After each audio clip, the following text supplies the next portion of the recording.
Okay. So, all right. Today, I had to look to make sure I knew what I was talking about today too. No, we're good.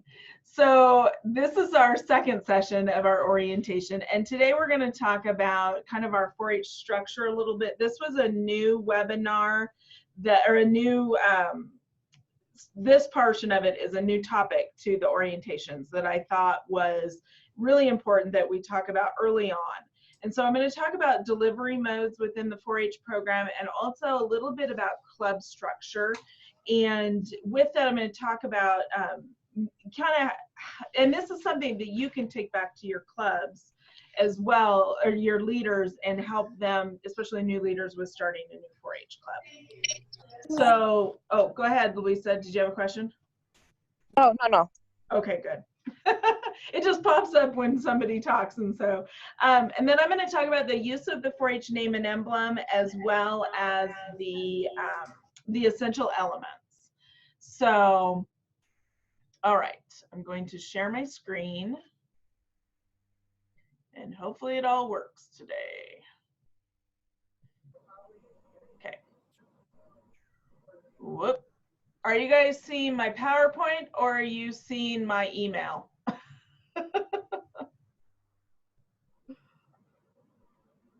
If somebody, I see your PowerPoint. Okay, good. Good. Because what it looks like it's showing is my email. Okay, so we're going to talk a little bit about delivery modes and what that means to our 4-H program. So most of you know that we do have a multitude of delivery modes within 4-H, because the club model, while the research shows that the club model is really where the young people get the most bang for their buck, I guess you would say, we know that that does not work in every scenario. And so these are the different delivery modes, and we'll talk about those a little bit more. But essentially, we have our club delivery mode, and within the club delivery mode, there is the community club, or in Nevada, what they consider a community club is our community club or a project club. Okay, so there's in the community club, if you're not familiar with this term, it is where, so say in the so say we have, okay, the Buell Rainbows is a community club, so they have multiple projects. So they might offer beef project, they might offer sewing, they might offer cooking, they might offer photography. So they've got a variety of projects within one club. That would be what's considered a community club. A project club is, you've got a club that just offers beef, or just offers photography, or just offers one project area. And we have both setups within our state, and both are just fine. We're not going to say one superior over another. They are both good models to use.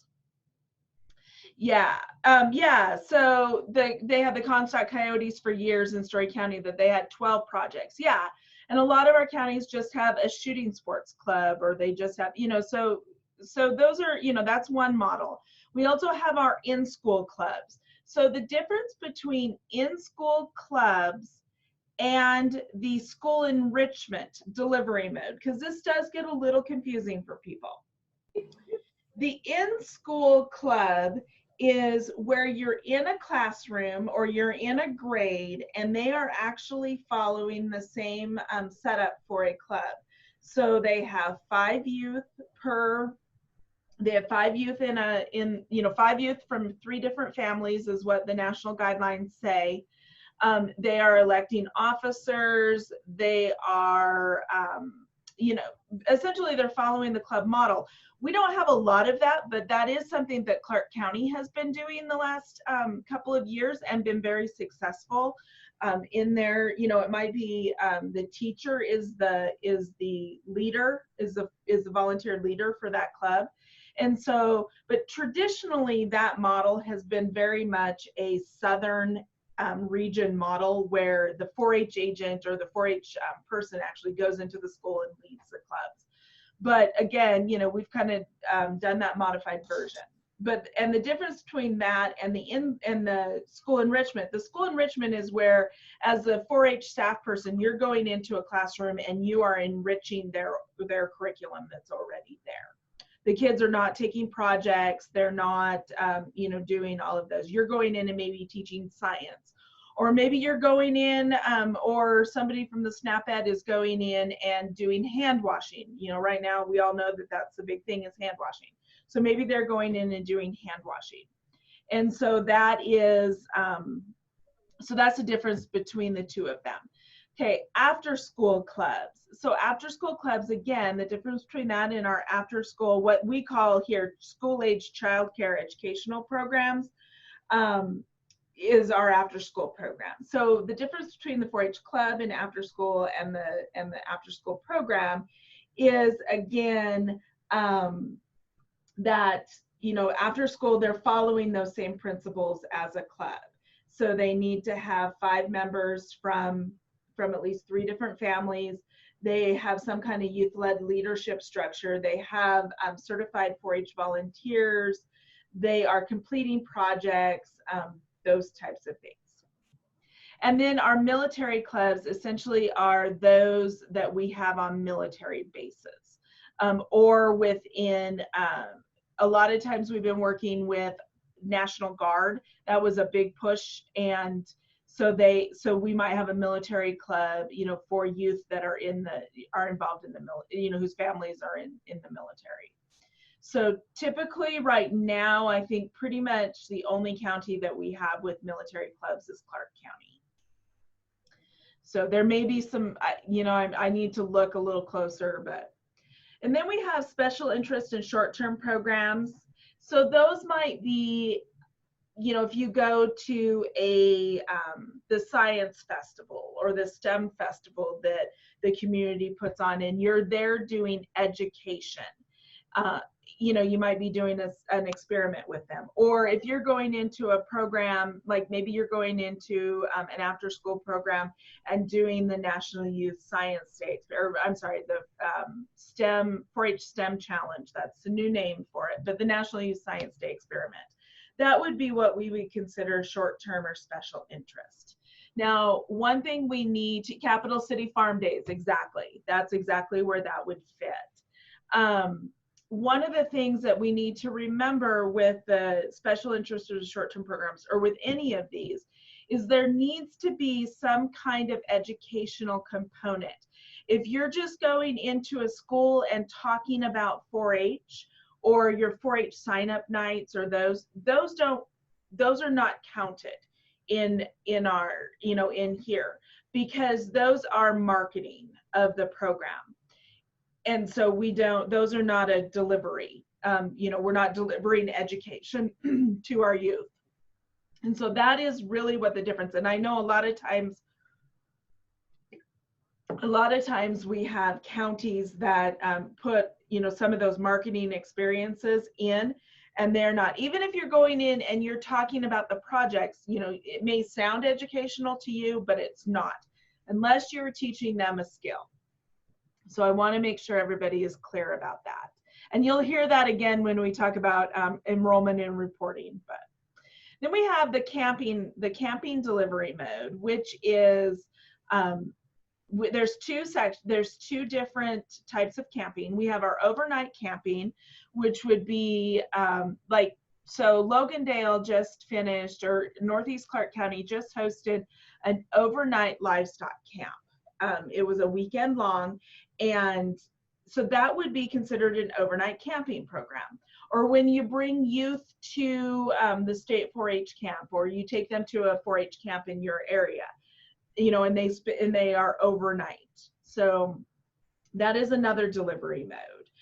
Then we also have our 4-H day camping programs. So that might be where, and I know a lot of you have or had, you know, depending on the situation at this point, spring break day camp schedule. So you might have a different camp each day that, you know, maybe it's an all-day thing, maybe it's a 4-hour thing, you know, it just all depends. And a lot of people do them in the summer as well. Those would be what we consider day camps, where maybe you're focusing in on one topic. So that would be a day camping. And then we have our school enrichment, and I talked briefly about that. The school enrichment is where you are going in and enhancing the school program. So you might be doing STEM activities during their science time. You know, maybe the teachers asked you to come in and teach STEM when the students are learning about science. And then one thing that I used to do all the time, now this program doesn't exist anymore, but I used to go into the schools and teach teamwork and conflict resolution using a specific program that we had. But that might be, you know, that was school enrichment, because I was teaching during that time. We do also have a category for 4-H individual study, mentoring, and family learning. So, and I know I just had this conversation last week with an extension educator about individual study.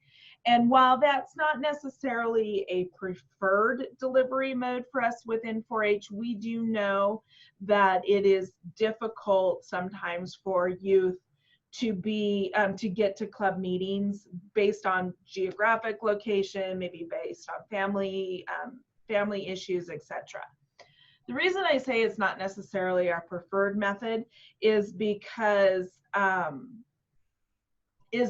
we have, you know, there's something about the social aspect of the 4-H program, the 4-H club, that is really, you know, to if you have a member just taking a project, they're learning great things about that project, but they're not getting the other pieces of what makes 4-H 4-H. You know, like doing a demonstration and interacting with the other, you know, the other young people. So getting that chance to speak in front of a group, learning how to deal with conflict, some of the officers, some of the officer stuff. And so it's that peer involvement. But again, we know that that's not the case. And so we do have that delivery mode. The other thing, we have the family learning in there, because you have programs like, I'm thinking of the Heart and Shield program in Elko, where it really truly is a family-based program where you're teaching all ages. And so that program fits underneath this family learning. Then we have school-age child care educational programs. Now, that is the technical name of it. That is 4-H after-school programs. That's where maybe you are partnering with 21st Century program in your community at one of your schools, and you're going in and doing programming with that 21st Century. So, or maybe you are actually sponsoring an after-school program for at a school. You know, I've seen it both ways. The other thing, I don't know if any communities, I have not really heard of this much in Nevada, in Nevada, but a lot of kind of the trend nationally is to go to 4-day school weeks, where they're going Monday through Friday. And so one of the things that I've seen happen a lot is 4-H steps in on that Friday, and they offer programming on that Friday at the school, like almost like an after school program, but it's on a Friday when the kids aren't in school. And so that is, you know, again, if that ever, you know, I don't know if any counties have 4-day school weeks, but again, that's another option. Or if you're going into housing authorities and doing after school programming, that would be, you know, the area. Or community centers doing after school programming. If you're not individually, you know, if they're not following not having the clubs. We also have instructional TV and video programs. Now, I will tell you that one, and it is that those 4-day school weeks are really, really happening in small communities, and that's where I see it nationally is that. So, but that's a great place for 4-H to step in and do some programming. Is on those Fridays, helps the families out as well. So. Okay, so back to instructional TV and video programs. This is something that we typically don't have anybody that participate, or we don't have anybody that does this anymore. There used to be a lot of video programs, but I've been thinking about that one for a while, and I'm seeing, there's so many opportunities there, podcasts that maybe you do podcasts, or maybe you're going to do I'm thinking like maybe you're doing some training for youth. Right now I'm seeing a lot with all of the schools canceling across the nation. I'm seeing a lot of virtual opportunities for youth, like maybe a community, or maybe I think it's Kentucky. Every day at 10 a.m. they have somebody coming in and doing a lesson with young people via Zoom, and it's being broadcast across the state. They've given, within the description of the Zoom, they have given, here's what supplies you're going to need for this lesson. And so the so the young people can join that lesson, and they'll have the supplies, and they'll be walked through step by step an educational opportunity. To me, that fits in instructional TV and video programs. And I think that is, I love those ideas. And why not do those even not when schools are not, when things get back to normal? I think something like that would be great for us to think about, how can we deliver in, in a different and a little bit more, a little innovative way of doing that.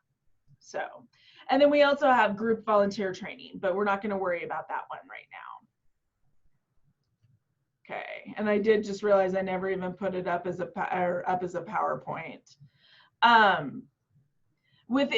Okay, again, we talked about the delivery. I'm gonna go to another document. I was looking to see. No, okay. Does anybody have any? I've got some examples, but does anybody have? I know. Sandy shared Capital City Farm Days as an example of a special interest or short-term program. We've got some examples of community clubs, other examples of things that, you can unmute yourself or you can share in the chat box. Either way is fine with me.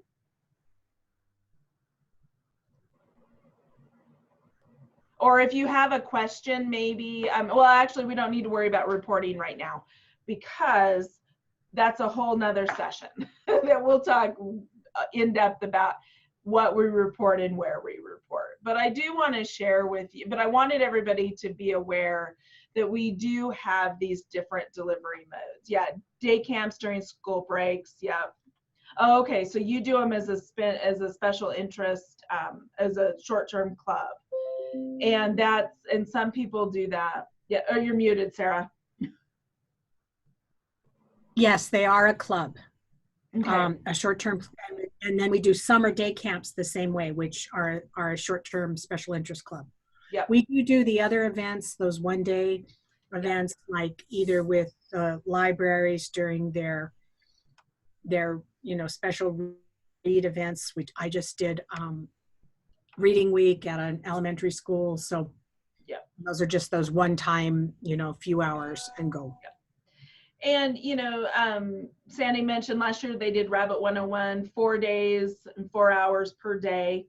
And that could be either a day camp or, you could, it's, you need to think about through, yeah. And so Alex, next I think it's on the next program sharing, we're doing the short-term programs, like the spin and short-term programs. And so that, I think, I may see if Sandy can share some of that too. And then also what Sarah's doing, if you guys have examples of those things to share, that would be great. That's what those program sharings are all about. I think there are day camps. They're all STEM camps. Yes. They use all 4-H approved curricula to do experiential learning opportunities. Yep. And so we do a variety of STEAM activities with the kids. It's a different thing. Well, it could be actually, because the camp goes from noon to 3 each day. It could be multiple hands-on learning opportunities in one day. Yeah. Yeah. So I think there's a lot, but just so everybody's aware that we don't necessarily, not everything has to be, not everything has to be the club. We do have other opportunities for delivery because we know that, you know, sometimes we need to do that. So, all right.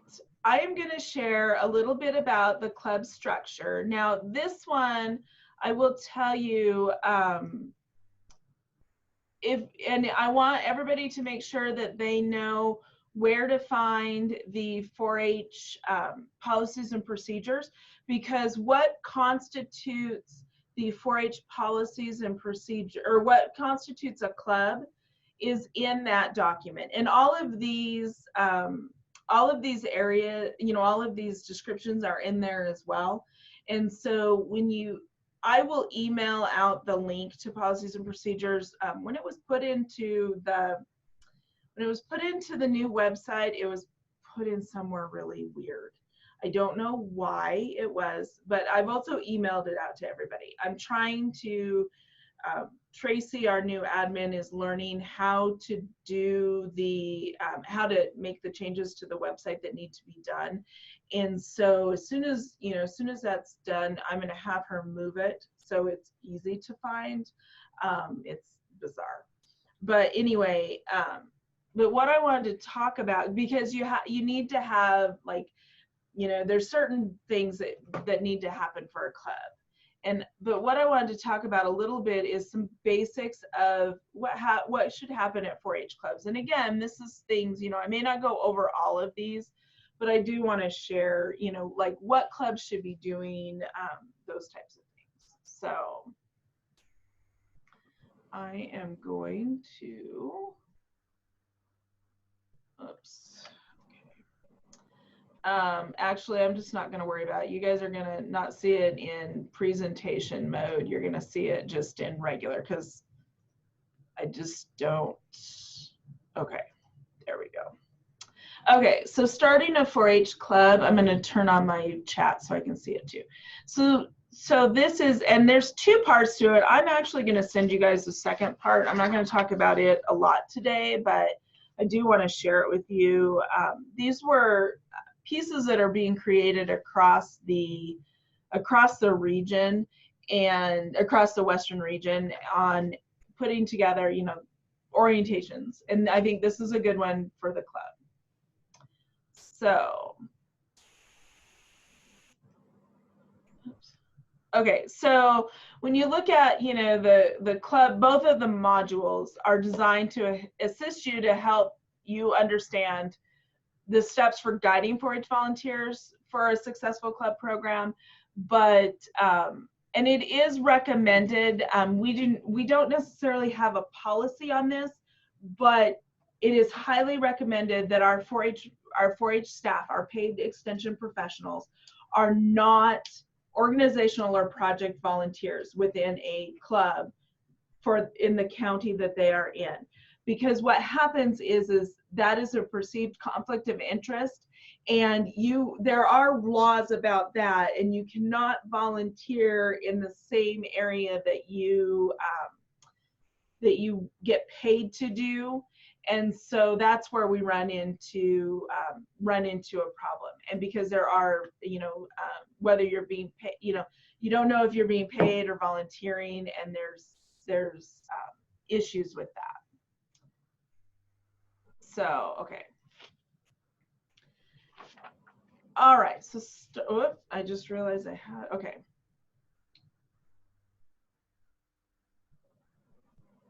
So 4-H club basics.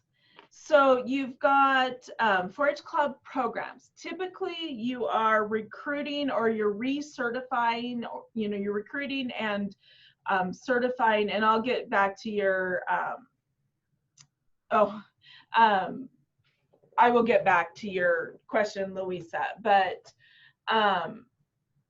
you should be recruiting your volunteers and then recruiting members, or, you know, and clubs are always recruiting members. You should establish or refine the organizational structure. So what are your what are your officers going to look like? You know, what are your meetings going to look like? What's the meeting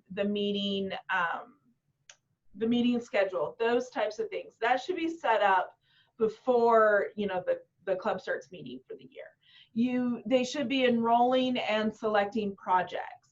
They should be working with officers and club finances.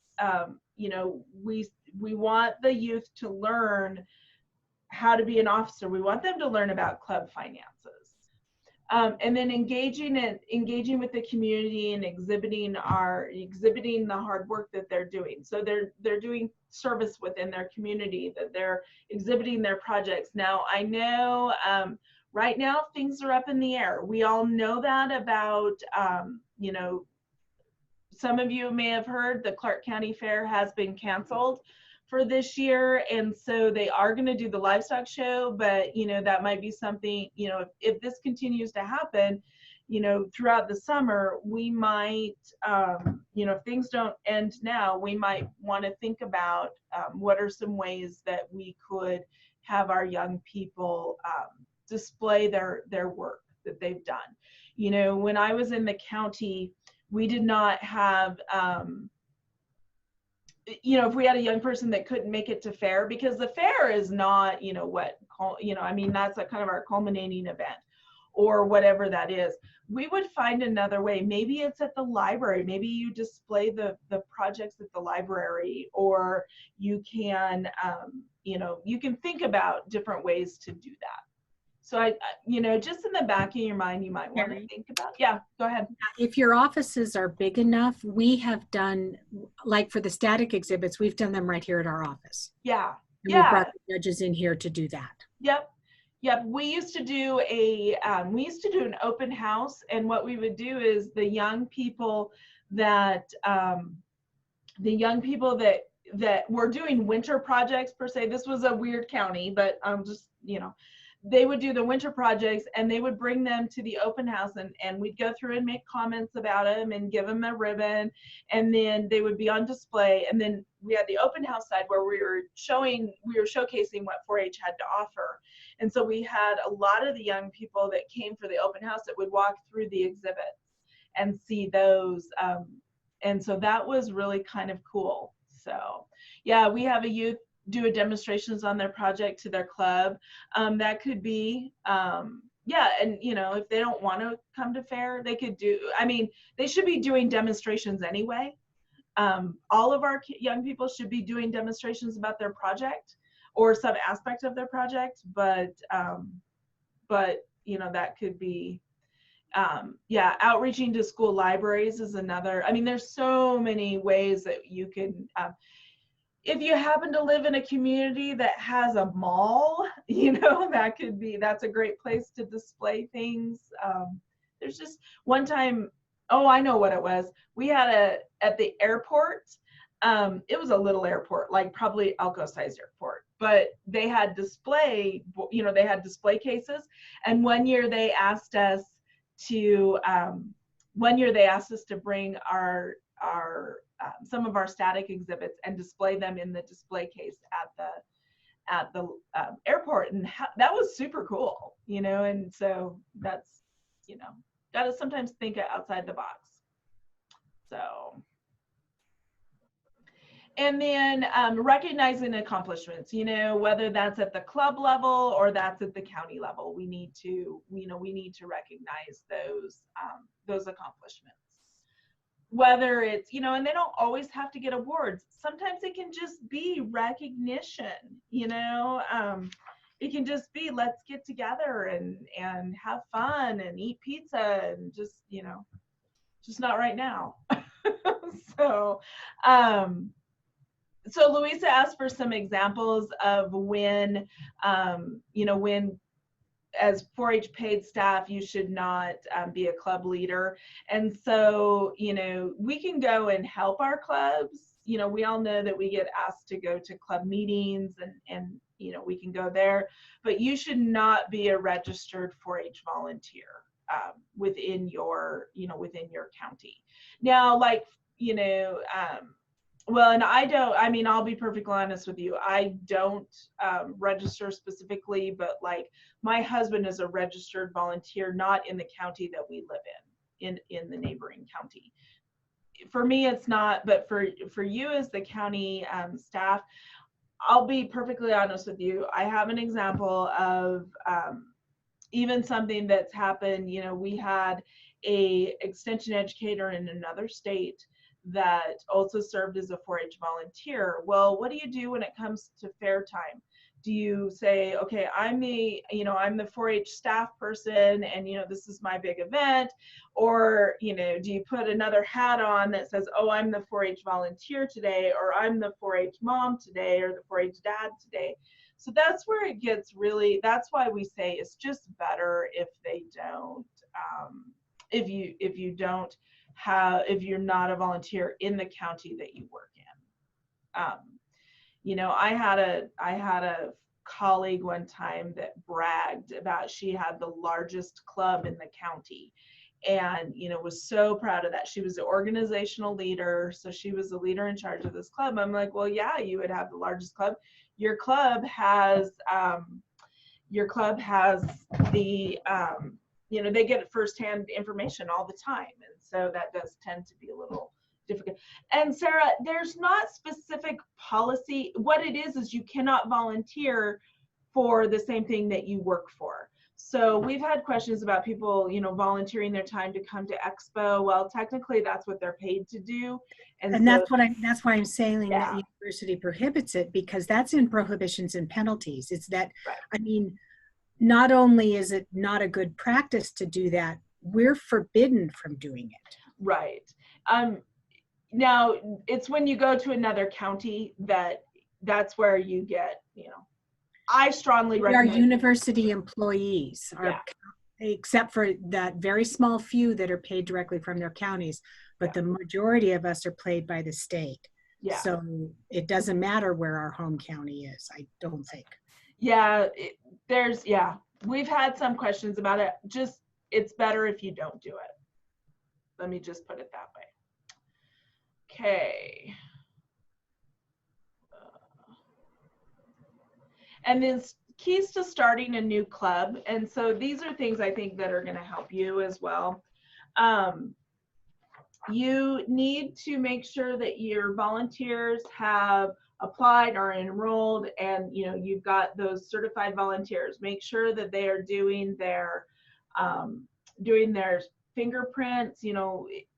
Last week we learned it could take up to 6 weeks to get fingerprints back. I don't know if it's been taking quite that long. I'm not involved in it anymore, so I'm not seeing. I guess I'd like to hear from you guys how long it's taking. Taking longer than 6 weeks. Is it taking longer than 6 weeks? Yep. Okay. Like I said, I'm not directly involved in it anymore, so I don't see that portion of it. But if they are, then we need to help take care of that. So, and then securing local extension approvals.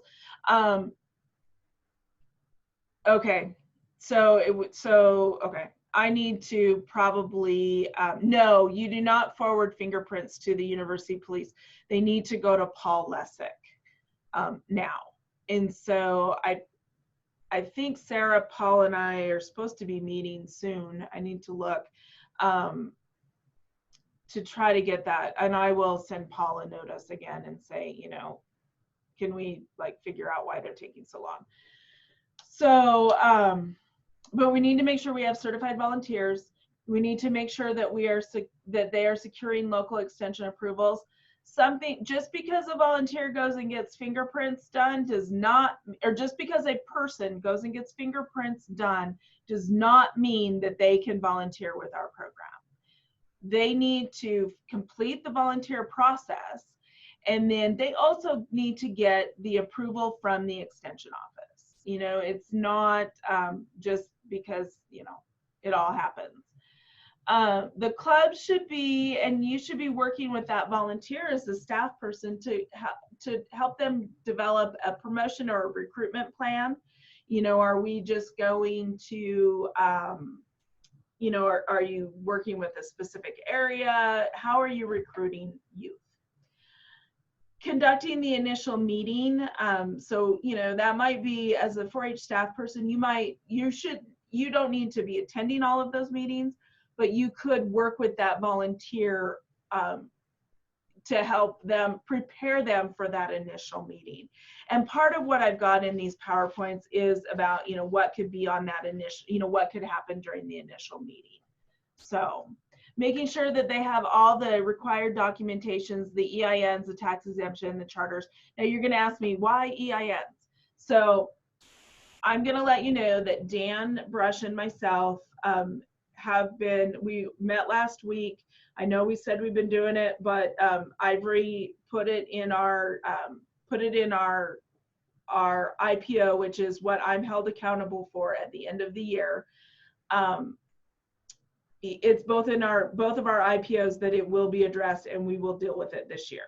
So we are, Dan, I think, is talking to IRS right now. We're getting the EIN, the general EIN for all the clubs reinstated. And then we are working on the next process. So just so everybody knows, and I did find this out, we have been filing our tax documents with IRS. We've just been filing them with NCHI. So there's really nothing, there's nothing really wrong there. But eventually we will, by the end of this year, we will have all of those in place. But they do need to make sure that they get chartered. We can't necessarily have them apply for EINs at this moment, like each individual club an EIN, but that may be something that happens moving forward. We're still trying to figure out that process. But their club charters need to be filed before they start meeting. And then planning the second the second meeting, and then also preparing year-end reports and activities. So being prepared, you know, we know that prospective groups need to contact their local extension 4-H personnel for approval. And so it's, you know, communication is our key to within the 4-H program. And this includes our individuals who want to start a new club. And so it's really, you know, we can help them with the guidance. And according to federal regulations, it requires authorization from the 4-H personnel before, you know, the local personnel, before anybody can use the 4-H name and emblem. I've got to look to see where the charter stuff is up on the website. It is also in the Nevada box. So if you need to find, and that was because I had a county ask for it about 2 weeks ago. I did take all those documents and put them into the Nevada box. So everybody should have access to that folder that has it all in there. But I'm trying to find, you know, like I said, I don't know why things were put in weird places on the website. I was not consulted with any of that. So, and I haven't learned how to do it. Like I said, I'm trying to get Tracy trained to do it. So, all right.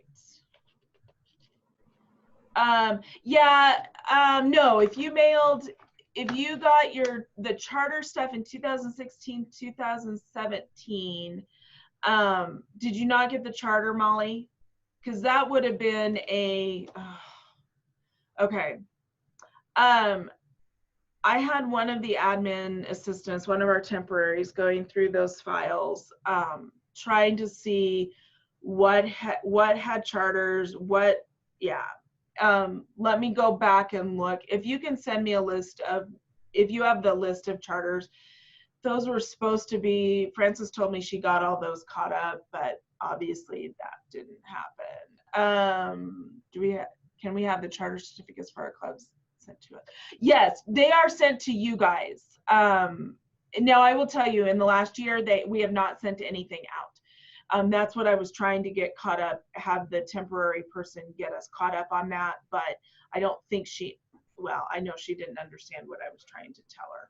So, so I will get that figured. Yeah, no, the charters go to you at the county. They don't go directly to the clubs. So, yeah. And Carrie? Yep. What I would offer as a recommendation is that you keep a copy of your club charters in your office Yes. and send the original to the club leader. Yes. Yes. Okay. Yeah, and I'm a little, like, you can tell I'm a little frustrated because I swear that Frances told me she was doing them, and obviously, if we need to create new ones, we can do that. They'll have the current signatures on them, and we just received the new, like, there's a new person at USDA now, a new temporary person at USDA. And so, but we will get them. We're all going to have a lot of time on our hands in the next, probably in the next month or so. So hopefully together we can all get these club charters figured out. So it's, yeah. All right. So one of the activities with this, and I want to try to get, you guys have been really good about asking questions today. So, but one of the things that I want to do, and we're not going to do this quite how they do it, but if you guys, we can, I'll work with each of the counties. I'll come up with a plan of how we can get this done. Anyway, so I want us to think about volunteer and youth recruitment a little bit to help our county, to help our staff out, or help our volunteers out. So what would you think about, like, what kind of things would you do to recruit adult volunteers to start clubs? What kind of things have you done in your county to recruit adult volunteers to start clubs? This is kind of a group sharing, but as we're talking about starting clubs, I think it's important that, you know, we talk about networking. Yeah, that's always, you know, it's that asking. Other thought, you know, other things that you've done that other, you know, in the counties you guys have done.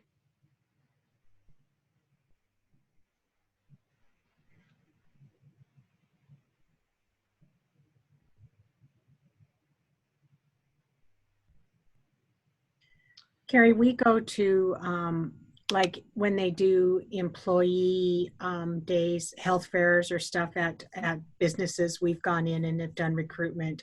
Oh, yeah. And here in our office, granted, we're a little bit bigger office, but if, say the Master Gardeners or the Horticulture program is doing something on plant science or whatever, they take our brochures and say 4-H is looking for stuff. So. Mm-hmm. Great. And I need to pop off. I've got an urgent phone call. Okay. Thanks. Yep. Usually hosting events. Yeah, that's another big one. Okay, local outreach. Yep, displaying flyers. There's just a whole variety of things. Field trips. Yeah. I mean, there's lots of things that we can do to recruit volunteers. The biggest thing with recruiting volunteers is, and I'll talk about this when I do the volunteer selection or the volunteer orientation, but we need to ask them, especially with the Gen Xers, the millennials, even, you know, some of the Gen Y. We're not necessarily going to step up and volunteer. Now, you may think that that's crazy, and I don't understand that concept because I've been in this career so long. I do tend to step up and volunteer for things, and my husband is always giving me grief about it. It's like, well, let somebody else do it. You don't need to do that. And so we, you know, so it seems odd to me, but I also live with this person that unless he is specifically asked to do something, he will not do it. He will not just volunteer to do that. So yeah, if you wear your 4-H clothing, if you wear your 4-H clothing around town, especially in these small communities, you can usually get 1 or 2 people to, you know, to stop you and talk to you. So, but there's, you know, we have to remember that we need to ask. What about members? Do you get Do you get a lot of, it's kind of the same ideas? Is that the same ideas for members? Anybody had a really cool thing where they just were able to recruit a lot of youth?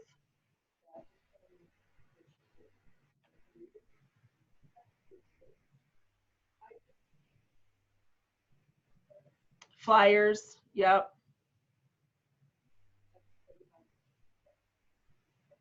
I end up getting such random, like I'll meet somebody and then like 2 years later get an email from somebody wanting to join 4-H. I'm just going to say this because it's kind of hard to type, but I don't know what kind of relationship you guys have with your local school district, but because we're fairly small, I know all of our school board members and the administrators, and they on their personal Facebook pages for their job will share all of our posts. And when we post a flyer, like our Clover Buds program has like 35 kids in it because the schools have been distributing our flyers. So making friends with the school district for us at least has been a really big recruitment tool for adding members to our ranks. Yeah, definitely. If you're in a small community, unfortunately, places like Clark County and Washoe County and probably even Carson a little bit, you know, it's hard to do that. But in those small communities, that is the key to getting new, you know, to recruiting youth. The other piece, I will tell you, you know, I used to get emails once a week from people. Now, honestly, I am getting Facebook messages probably once a week from the 4-H state Facebook page. And so just so everybody's aware, I know not everybody has social media, and I know, you know, we haven't been real good about social media at the state level, but man, that's where especially if you look at the younger the parents are, that's where they're going first. And, you know, they're not going to websites, they're not going, you know, they're going to social media first. And so we need to be aware of that. So, all right, good job.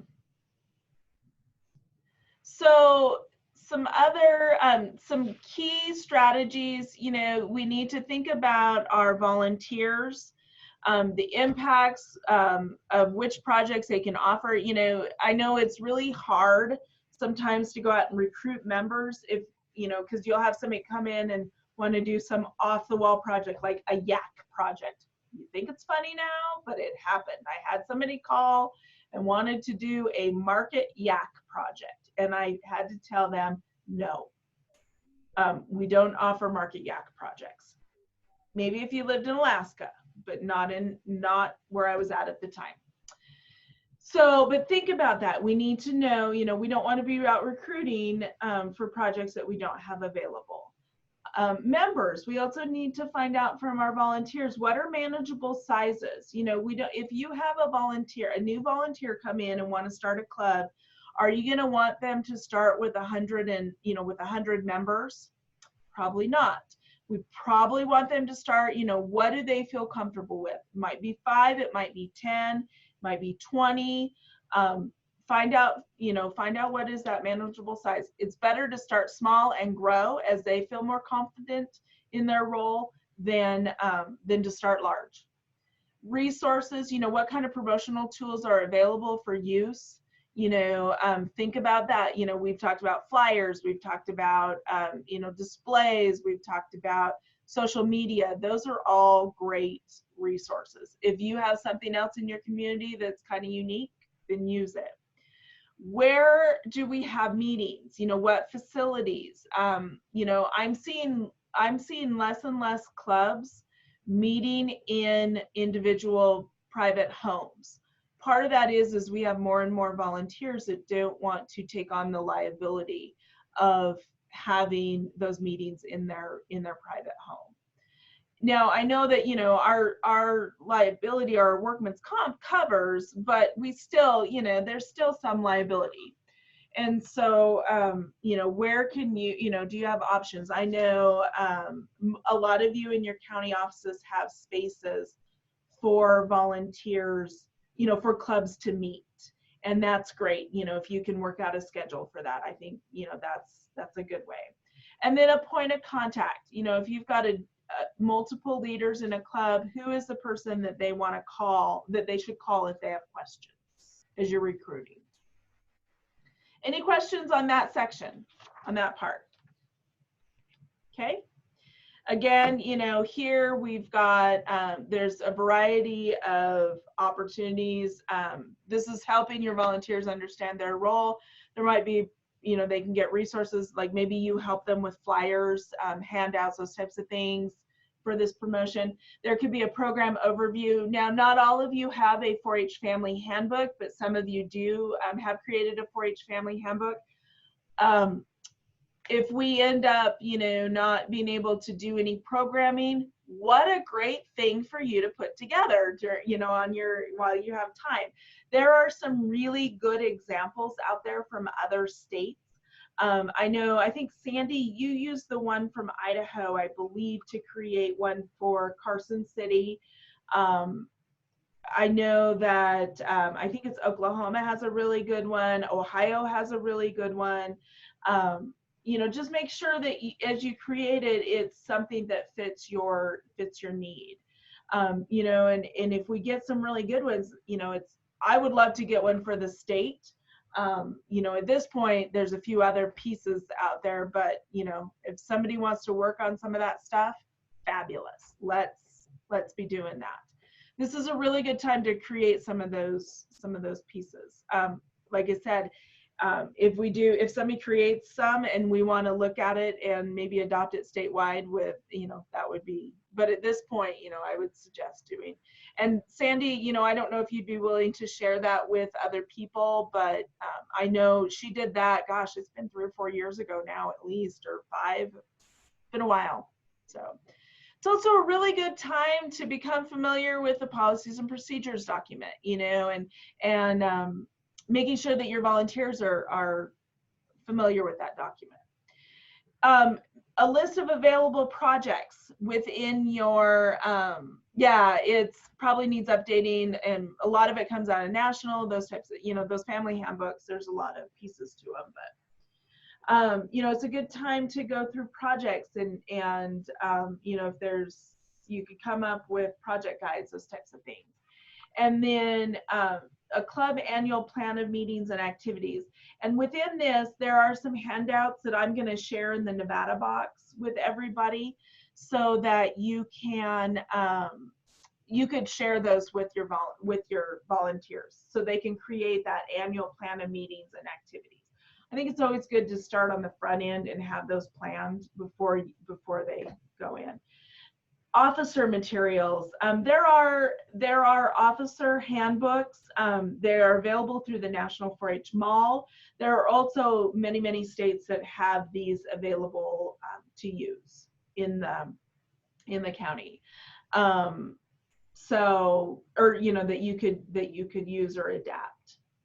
So yeah, Sandy says requesting a year plan at the beginning of the year really helps. And that could be something at the, you know, at the county level, if you want to request that they turn in kind of their plan, their year plan of activities, so you know what's going on.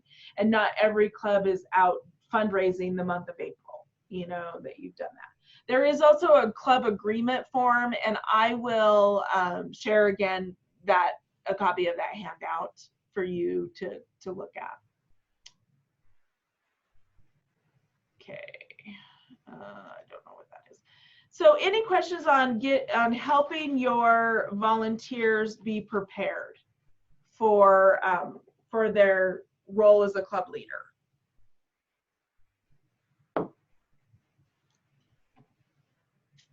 Okay. So the initial meeting, and really looking at the initial meeting, you know, you need to understand that, you know, every volunteer is going to be a little bit different. You may have some that come in that have, you know, been involved in, you know, were involved in 4-H as a youth. They may be, you know, maybe they've just been a parent and they're coming in as a 4-H volunteer. Maybe they are coming in, they have no idea what 4-H is, but their child really wants to do this project and there was nobody else, so you convinced them to do it. So you have to look at, you know, that experience or that level of prior 4-H knowledge. before you can, you know, as you're helping guide them through this portion. You also, you know, you may have a volunteer that comes in from another state, and you know, they need to understand that each state is a little different, as well as we know each county is a little different, and so just being prepared for that. And then, yeah, it takes that comfortable conversation, you know, just having a conversation with them about where they feel comfortable. Okay. So, you know, at that initial meeting for 4-H, you know, for 4-H clubs, talking about a get acquainted group activity. So, you know, not everybody knows how to do those. Not everybody knows how to do icebreakers. And so as a 4-H staff person, you can give them ideas of a 4-H or of a icebreaker get acquainted activity. And so, you know, that's always good. You know, you might have 2 or 3 that are available for all club leaders, you know, that you could share with them. You know, you might make them, you know, have them be aware that refreshments are always a good idea. Now, you know, we all, you know, right now we're not going to take any of this into consideration, what's happening in our world. We're going to pretend like the world is normal and we can have get acquainted activities and refreshments. But, you know, and it might be the first meeting that the volunteer provides the refreshments rather than, you know, one of the families, because they may not know everybody. They could distribute and review the 4-H family handbook if you have one. That is, you know, that is an opportunity. And it's also a time to discuss projects. You know, hey, here's the projects that we're going to have available in our club. And then you could also, you know, at that point, that could be asking the parents, are there any of you that are interested, or finding out from the young people, what kind of projects are you interested in learning about? You know, what kind of things are you interested in learning about? And then if you have something that maybe isn't your expertise, or, you know, the volunteer's expertise, or, you know, maybe you could ask the parents, hey, is there somebody out there that would like to share information? Okay, sorry, I keep losing my mouse. Okay, so it's also, I don't know how many of you have seen this design your own clover through our 4-H club. And so this is really a design your own, you know, so it is, I was trying to look to see, I'm going to make this a little bit bigger so we can see. So this would be things that you would have, you know, have each member do. So I would like to learn, and then they would find out what they learned. We could help the community by, they could give community, you know, service ideas. I would share my hobbies, which are, so you can find out what hobbies these young people have. And just for fun, we could, and you could have them, you know, list some fun activities that they want to do. And so again, this handout will be available for you guys to use. I'll put it in the Nevada box folder. So yeah, Sandy asked, where can we find this? I will make sure it's in that Nevada box folder so everybody can see that. This is also a really good way to evaluate, but that can be a whole nother topic. But I think this is a good one for young people to find out. And then gather youth and adult contact information. So, you know, and then establish a date, time, and location for future meetings. So any other thoughts on these types of activities? Anybody have any, you know, have you guys helped your volunteers with the initial meeting, or have you just kind of said, go forth and prosper and have a good time?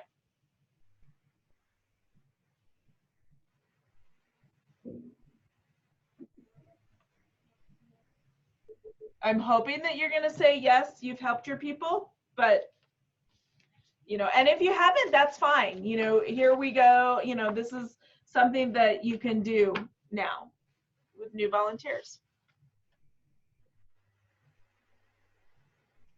Okay. Yep. And yeah, it is tough. It is tough. Okay, so They also say that new volunteer, or that the initial meeting should be no more than 1 hour. And so, you know, that's something to remember. And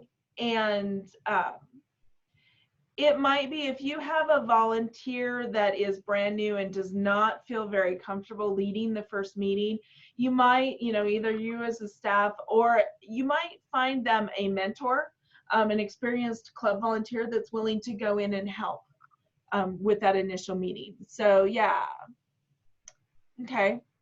And, you know, we talk about, you know, staff, we can go in, but I think it's really good if you can find an experienced volunteer that's willing to kind of serve as a mentor for these new volunteers. I think that is fabulous. So yeah, Jamie said they usually help with the first handful of meetings, until they feel comfortable. Yeah, and a lot of them will, you know, a lot of them will come in with ideas, but you may not. So the other piece that you could do, this just popped in my head, but not only could you ask an experienced volunteer, but you might have a teen that would be really good to go in and work with this new leader. Maybe maybe they're a county ambassador, or they're that they're know the leadership skills. And so what a great idea for that.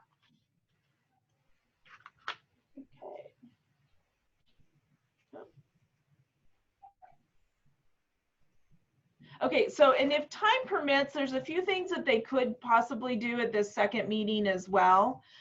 They could maybe select a club name, you know, so where they get 2 or 3 options, you know, they can do that. You could review finances. So if there are any club fees, if you have a county fee, there's any project related expenses, if you charge for accident insurance, you know, those types of things.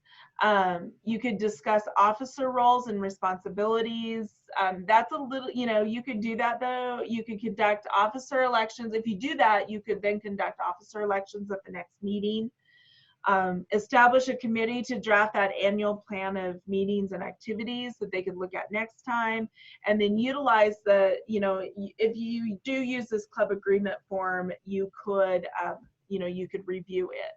And I think, you know, as I'm thinking about this, you know, you could, I just had a thought, now I can't remember what it was. Yeah, teen leaders have been able to help the kids and the other leaders. Oh, I know what it was. Feel more comfortable.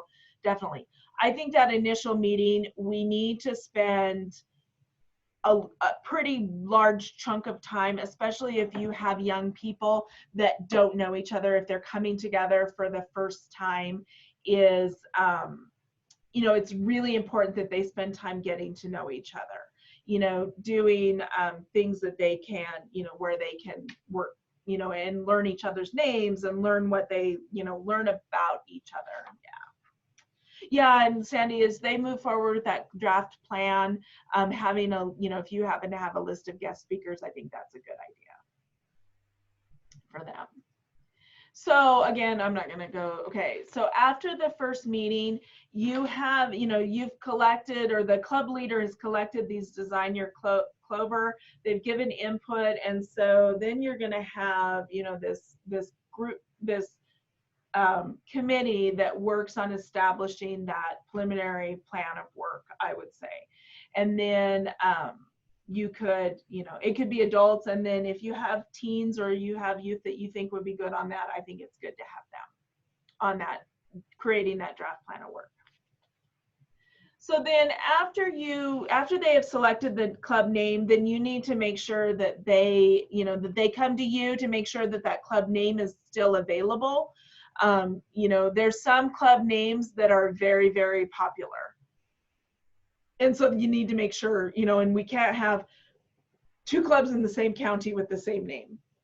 We have lots of clubs within the state. It's better if they could, you know, get a name that isn't the same in you know, the state, but that's never going to happen. So, you know, make sure, like, Happy Helpers 4-H Club seems to be popular. I don't know if we have any in Nevada, but it seems like every state I've ever worked in, we have at least 2 or 3 Happy Helpers 4-H clubs, or, you know, whatever, you know, something around the project area, you know. So again, but we don't want 2 in the same county, because number one, we can't put them in our data management system that way. So they do that, and then they need to, okay, so part of this is not necessarily what you, I'm gonna go to the next slide. So they would apply for the charter within the club or within the county. They need to submit that charter, or, you know, however your county sets that up, you may be doing that application. They submit it to you, and then you submit it to the state office for processing. And I promise you, I will have that system in place.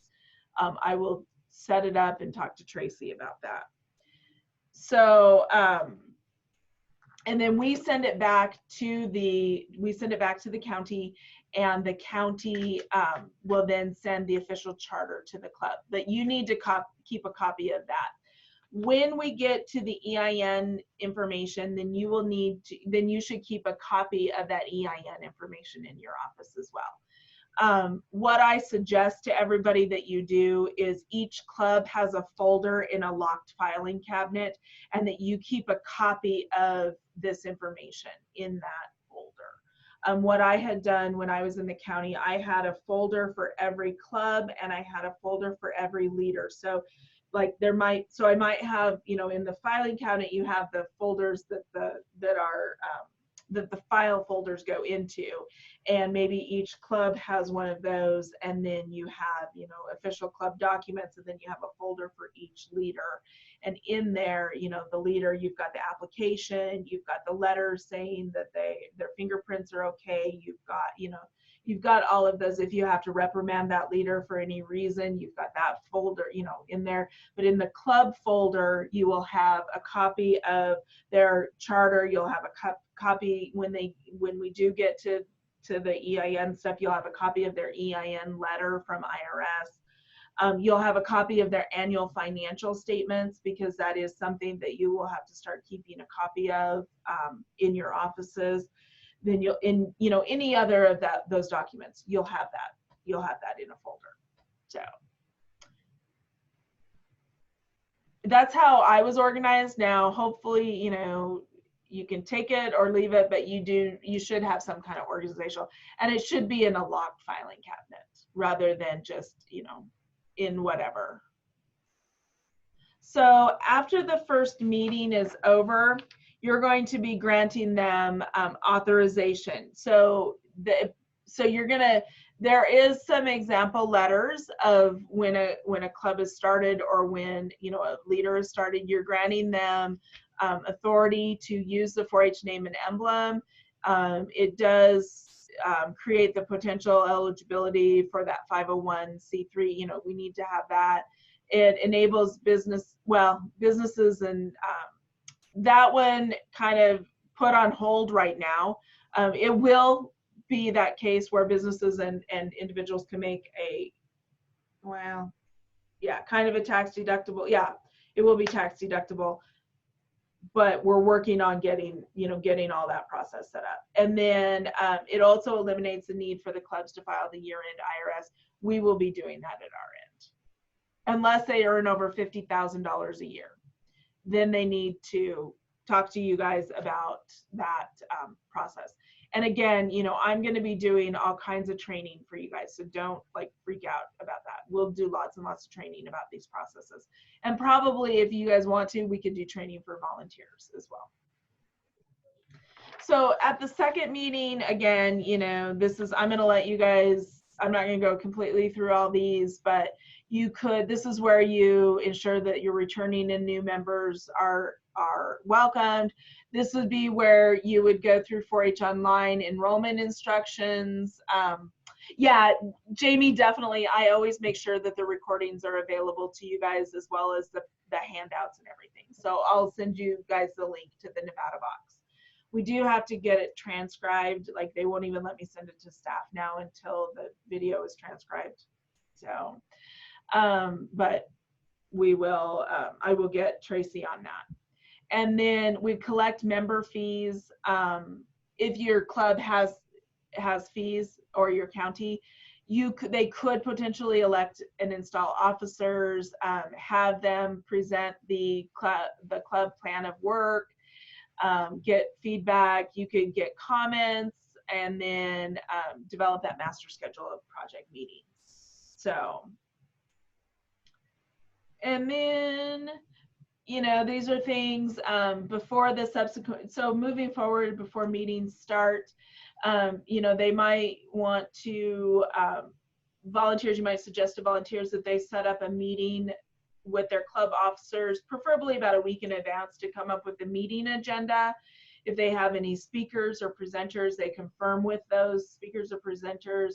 They verify that the meeting minutes have been prepared, and, you know, check to make sure all the reports are done, review the financial report, obtain status updates from committees, make sure that they're ready to report. There's a list of upcoming opportunities beyond the club level. And then if there are refreshment hosts, or if, you know, if somebody's volunteered to do refreshments, make sure, you know, you want to make sure that you remind them. So, and then, and again, you know, when they're planning their business meetings or programs, make sure that they're considering, you know, having the members give oral presentations at the club at least once a year. You know, so they might sign up for different, you know, there might be 3 a night. And so the club members would sign up for that. They're encouraging project groups to share their accomplishments. Maybe they're sharing, you know, what they've done, how they're planning on exhibiting this. They plan any service learning activities that are going to benefit the community.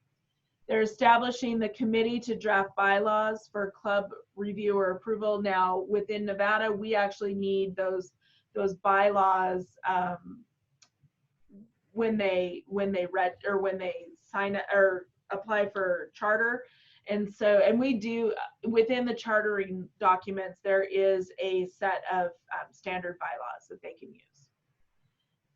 Making sure that they're thinking about fundraising to achieve a specific goal. You know, we don't want clubs just out raising money for the sake of raising money. They need to have a specific reason that they are raising money. You know, they might have reports from club, you know, from youth and or adults who have shared or that have gone to other experiences. Like, so, you know, if it was me, I would have those youth that attended Expo, State 4-H Expo, share with the others the experience that they had.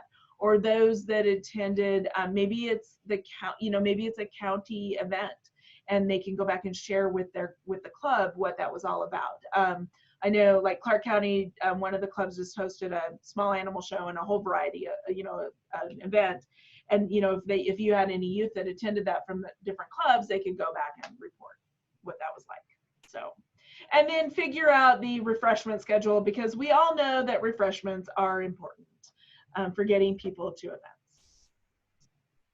And then year-end considerations, making sure that our volunteers understand that, you know, having some kind of recognition event at the club level is really is important, as well as the county level. Making sure that they know that they have to turn in the annual financial summary or the annual financial report. We don't have the club audit. That may be a part of what we do, but the annual financial summaries are due. They will be due. I don't believe it's November 1st, but I can't remember the date now. I think they're due to the county actually by November 1. That, and they have to turn in the last bank statement, the last month's bank statement to the county office every year at the same time at the end of the year. And so make sure that, you know, they are aware of that. Okay, and then the other piece, they might want to plan a promotional event for National 4-H Week and discuss options to invite new families for the next year. Those are some other year-end considerations. So comments, questions, thoughts on that? Will this help you when you are working with new clubs? New volunteers, and even some of our seasoned volunteers. I think that this is a piece that could very well work with them. Okay. I think that, oh, and then I'm going to go through the 4-H name and emblem with you guys. So I think that's another one. Essential elements, we will do essential elements. I just am not sure when. It's important, but I think this one is, I want everybody to know the policies around essential elements. And we have about, or I mean, around name and emblem. And we have about 10 minutes, and that's about how long this one takes to do. Okay, so the use of the 4-H name and emblem. So the 4-H name and emblem, sorry, I gotta get my chat box back down so I can see it. I don't know where it went. Are you guys seeing the 4-H name and emblem PowerPoint? I'm hoping so. Oh, there we go. Okay, good. Yeah, I'll send out the PowerPoints with the slides. Yeah, definitely. So some of you are aware that our 4-H name and emblem is protected under federal statute Title 19 U.S. Code 707. So when you see the 4-H name and when you see the 4-H clover, and I'll show you, you'll see the says 18 and then USC 707. And that's why that shows we are we are a federally protected emblem. What that means is you cannot change the emblem in the name or emblem in any way, shape, or form. So people cannot, so you can see it's protected under 18 USC 707. Sometimes you'll see it there, sometimes you will see it along the stem. That's been a new thing in the last probably 10 years to have it along, or have it along the leaf. Means that you cannot use the words 4-H club or 4-H clubs without authorization, and you cannot use the clover without authorization. The fines are up to, or they are $5,000 for individuals or $10,000 for clubs or organizations, and it can include up to 10 years in prison. It's a big deal. So part of with some of this, and I'll be honest, I have had local businesses turned into USDA for using the 4-H name and emblem. An example I have is when I was in another state, we had two competing meat packing plants, and one of them put an ad on the local TV station, which actually then filtered into another state, might have been filtering into Nevada because that's where they got the news from. It was a town closer, and they put an ad on the TV talking about come to our store. We support local 4-H and FFA youth. We buy their animals and then we process them. Blah blah blah. Well, the other company turned them into USDA. And so I got a phone call from USDA and, had to deal with that. And so, and I just sent a very nice note to the other company, going, hey, I'm sorry, but you can't, because what they were using it for was their own personal profit. A business cannot use the 4-H name and emblem for personal profit. And so that's why, and the other piece with authorizing, and I can't remember now if I have this in the PowerPoint or not, but for authorizing, so if somebody is going to use the name and emblem in your county only, that includes our clubs, our businesses, those types of things, you or the extension educator, whichever one you guys decide, give them authorization. If that reach falls outside of the county lines, then they have to get approval from the state 4-H office. Actually, it comes from the county extension director, but he has granted authority to the state 4-H office. Now, there's been a couple times that I have gone to him and said, you know, I had a county call and ask me about a business. It was a, you know, it was a business that sold alcohol, whether we would, you know, whether they could take a sponsorship and then use their logo on, you know, like a 4-H shirt.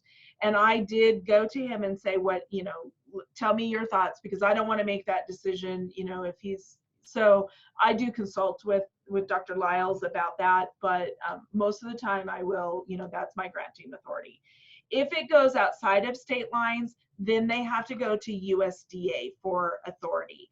How many of you have seen the super cute 4-H shirts on Facebook? That there's a couple companies that keep selling them. Like one was a sweatshirt that had Snoopy and it had 4-H clovers all over it. I need to take those pictures and put them in my PowerPoint, because those individuals do not have permission to use the 4-H name and emblem. It all kind of stemmed from, there was one that said, I'm a great 4-H mom, but I cuss a lot, and had the 4-H clover on it. And I caught it immediately and I shipped it off to USDA, because I'm like, that is not appropriate. Maybe funny, but it's not appropriate. Like, that's not the image that I want 4-H to be portrayed in the community. And so they did get a letter, a cease and desist letter from USDA. They still have not ceased and desisted. They just took that one off and put a whole bunch of others on. So, and then there's another individual that makes t-shirts with 4-H on it, but he does not, it's a personal profit thing. If you're working with a company to do a t-shirt design and you give them permission to use the 4-H name and emblem, that's a totally different story. But if you have a t-shirt business that just starts making 4-H t-shirts to sell because they think that they can make a profit on it, that is not acceptable. And that is, we will send them a cease and desist letter, whether it comes from the state office, whether it comes from the county, whether it comes from the USDA. We will do that. And this was a person that thought that they could make a profit on 4-H, and I just, they got turned into USDA as well. I don't have any qualms about turning somebody into USDA for misusing the 4-H name and emblem. I'm okay with it. And I don't care if they know that I did it. So, all right. So here's some examples of clovers, and you cannot do this with clovers. Now they look really cool, don't they? I don't know if people do this as much, but I love the gradiated clover. It looks so cool. Can't do it. The marbled look, can't do it. I know they're green, but they have to be a certain green. The orange clover, can't do it. I've been to, and this is where we run into issues with when clubs do t-shirts. When a club does a t-shirt, you need to make sure that you let them know. They need to get it approved through your office, through the county office, to make sure that the use of the 4-H name and emblem is appropriate. That they're using the proper clover, that they have not distorted it, that they have not made it a wrong color. I was at a state robotics competition in another state, and super cute robotics t-shirts, club. They were camouflage t-shirts. It was from a real small community. Camouflage t-shirts, bright orange clover on the front. And I looked at the person in charge of the robotics program and I said, they can't do that. They need to, those clovers can't be done that way. And so we did get that. I've also personally have been in, we've printed t-shirts and then all of a sudden looked and realized, oh my gosh, this was when I was in North Dakota, and we were doing Extension Youth Conference, which is our big teen event held on campus every year. And we would do 2 different t-shirts. We'd do one t-shirt for the delegates, one t-shirt for the ambassadors, which were the teens in charge. And one year we did navy blue t-shirts for we did navy blue with turquoise, and we did turquoise with navy blue. And we put the clover on the sleeve, and I'm in the middle. We also did new faculty orientation at that time, so I was doing a new faculty orientation using the 4-H name and emblem, and they said, you mean like your shirt? And I had on, I think, the navy blue shirt with a bright turquoise 4-H clover on the sleeve. It happens. We all do it. It all slips by.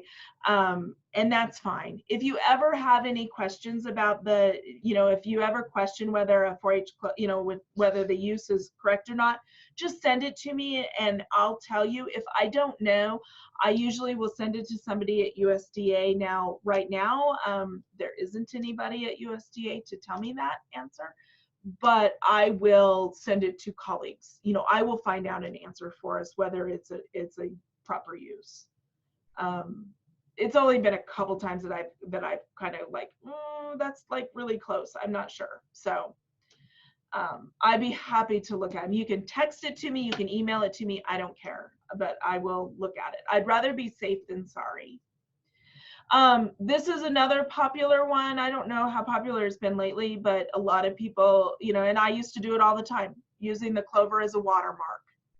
On a newsletter, great to have the clover in the background. We can't do it. Number one, we can't do it for ADA compliance either, because the clover in the background hurts the ADA compliance. But it also cannot have any name, anything over the top. Nothing else can be touching the clover. Yeah, Jamie, when Pahrump was doing their shooting sports shirts, they just sent me the logo. The other piece is we also have to get that approved. Even at the county level, it has to be approved. If you're using a university purchasing card, it has to be approved through the university. So I can help walk you through those steps as well. And then, so here's some here's some things that are wrong with the clovers.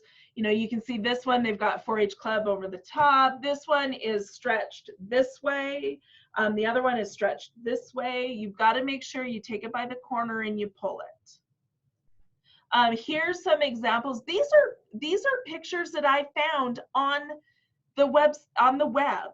And so this Cedar Rapids 4-H club, this one this is one that I was like, it's really borderline. Technically, the club should not be touching the clover. You should move that clover over just a little bit. This one with the animals, again, this one could be legal, I guess, because they have the white border around the clover. I would suggest not using something like that. Again, keep calm and 4-H on, it's over the top. The other one's got the animals in it, and it's got the dog over the top. This other one, these are not legal 4-H clovers. Do you guys, can you guys see the difference between that clover and the one that's up above, the dog's on top of? I'm hoping you can see that difference and why it's not a legal clover. Okay. But again, I found these all on the web. Like, these are all, when I type in 4-H clip art, all of these came up.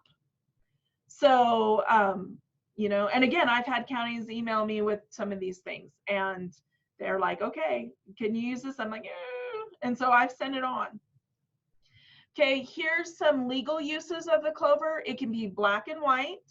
It can be green, and there is a specific color of green. It can be metallic gold, like on this belt buckle, or it can be white with the black H's.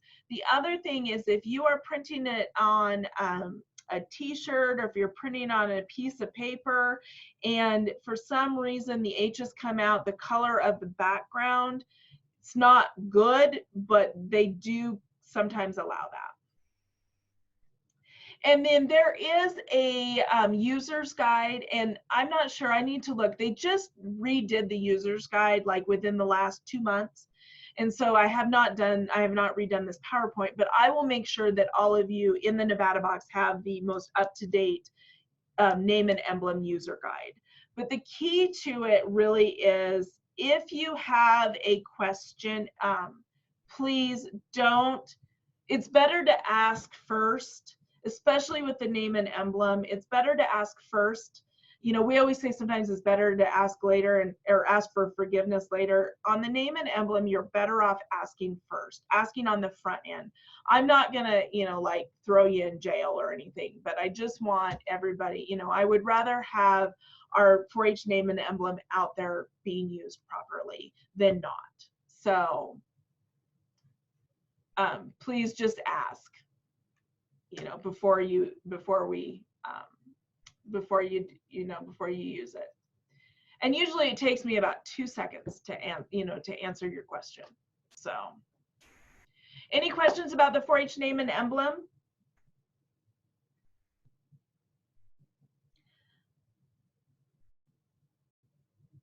Okay, if not, like I said, feel free to ask me anytime.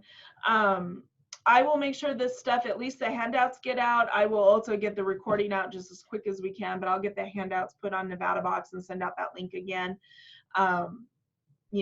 Next month, April 16th, since we're not doing a whole lot of other stuff, we will be doing 4-H club chartering, youth enrollment and reporting, and managing risk. I may have to play with that a little bit. I think that's going to be a lot to do in a 1 hour. Yeah, do you have to have the UNR logo as well? Since we now have a UNR logo with the 4-H clover on it, I would really, really, really, really appreciate if we could get things branded with that logo. Because we need to have our audience and our stakeholders, our youth, all understand that we are part of the university as well, especially moving into legislative session. A lot of times we hear, well, we don't need the university, we'll just have our own 4-H program.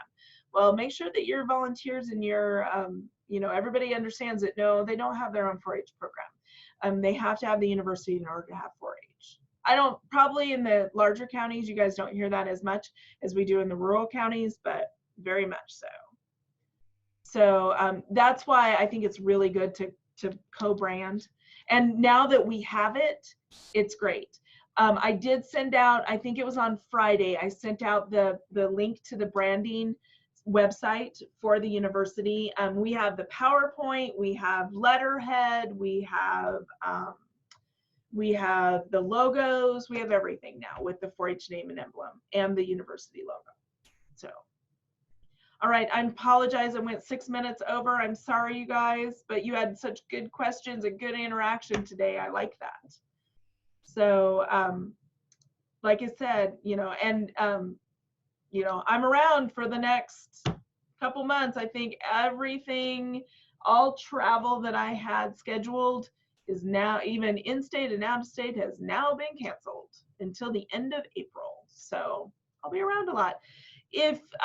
And since staff are on here too, if you guys ever have any questions, and feel free, you're more than welcome to text me. I'm going to put my cell phone. I don't put my cell phone. I used to put it on my signature line, but I don't necessarily want volunteers to have my cell phone number. I've had volunteers over the years call me at like 8 or like 11, 12 o'clock at night. And so I try not to, I would prefer volunteers don't call me that late, but unless it's an emergency. If it's an emergency, fantastic. For staff, you guys can call me any time of the day or night. I will answer the phone with volunteer or with staff. So I've had staff call me at midnight, 1 o'clock in the morning with issues. So feel free to call or text me, email me. I just want to make sure you guys are all aware that that is open for you guys.